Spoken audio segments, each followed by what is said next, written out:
okay? It's the first place to start. But I want to show you the first culprit. Okay, there are 6 things we're going to talk about that's killing us, okay? The first culprit is refined sugar. Now, remember that illustration? Some of you came later, so you really don't remember. But remember that illustration I gave at the very beginning about how one thing, excess sugar in your bloodstream, can lead to 7 different chronic conditions, right? So we're going to get into that, right? So let's talk about refined sugar. So one of the ways that we've changed our diets in the last 100 years is really in the excess consumption of sugars, okay? Again, the excess consumption of sugar. Sugar is a very, very good thing, okay? But there are limits to how much sugar you can handle. The American Heart Association limits the amount of daily intake of sugar for men to 38 grams. For women, they limit it to 25 grams a day. And for children, anywhere from 12 to 25 grams a day. Guess how much sugar the average American adult consumes? 77 grams. So women in America are eating 3 times more sugar than they should, and men are eating twice the amount of sugar than they should. Now, if you do that for a long time, is it any wonder that some of us are obese? Is it any wonder, considering how sugar has been linked to all of these chronic conditions? Type 2 diabetes, obesity, heart disease, tooth decay, gut issues, inflammatory diseases such as arthritis. I mean, we're doing this day in, day out for 20, 30 years. I mean, we're fearfully and wonderfully made, but you know, this little body gets tired and it can't cope. And so things start to break down, but not because of the way God did it, because of what you've been doing, what we've been doing, right? And so, again, to the sister who asked a question about the type of sugars, you know, the white sugar, the refined sugar, and the fruit sugars, just to let you know, one of the reasons manufacturers love white sugar, refined sugar, number one, it's very cheap, and number two, because sugar is one of the most addicting substances. That's why you look at almost anything you eat. You look at a salad, and you see how much sugar is in the salad, or in the salad dressing, right? A ton of sugar. You can't escape this stuff. It's everywhere because they want you to be hooked, because sugar is addicting, and you're going to like it so much you're going to come back. Okay? So the food manufacturers add sugar for several reasons. Number one, sugar always improves taste, right? Sugar makes things taste better. We all know this. Sugar can give it a certain color. Sugar can give it a certain texture. Sugar also, believe it or not, can help food stay fresh longer. Right? That's why a lot of canned foods, you get a can of green beans, there's sugar in there. You ask yourself, why is there sugar in my green beans?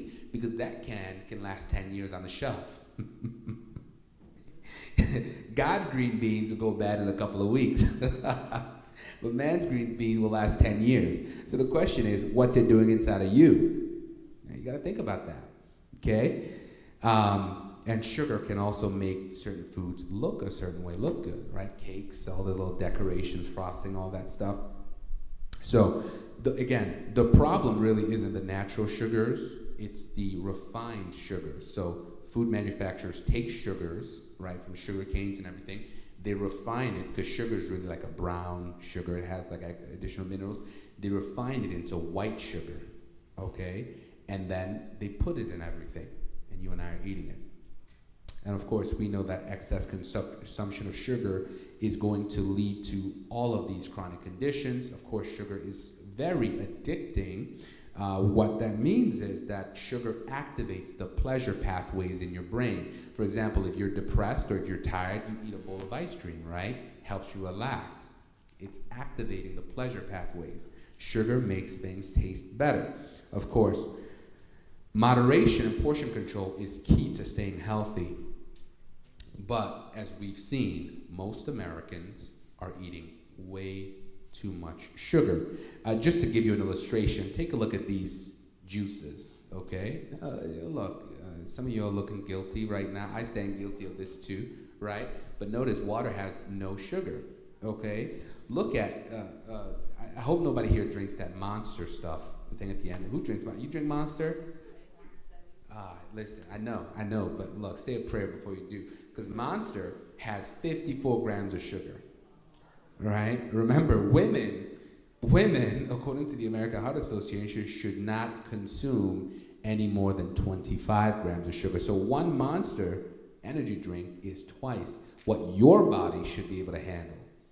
Okay? In fact, men shouldn't drink Monster. Okay? So, but well, what about Coca-Cola? One of the most popular beverages, right? 39 grams of sugar in a Coke bottle. Yeah, 39 grams. I turned it into grams, actually.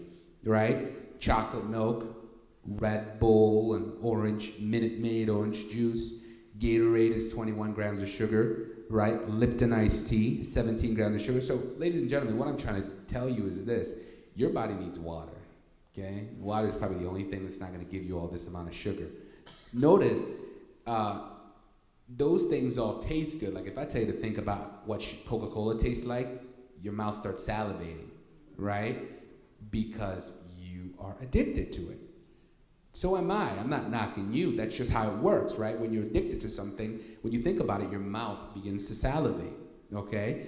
Because sugar activates the pleasure pathways in your brain. It makes you feel good. It makes you want more. So it makes sense that the food manufacturers will put sugar in things. But now I hope that one thing you will take away from this is men are eating twice the amount of sugar they're supposed to get, and women are eating 3 times. The average American woman is eating 3 times the amount of sugar that she's supposed to get. Now you do that for 10, 20 years. Are chronic diseases starting to make sense? Why so many of us are sick? That's right. Because again, if you're eating all this sugar, you need to find a way to use it up, because sugar is energy. If you are not going to use it as energy, it's just going to sit there, causing trouble wherever it is. Okay? It's going to sit there and cause trouble.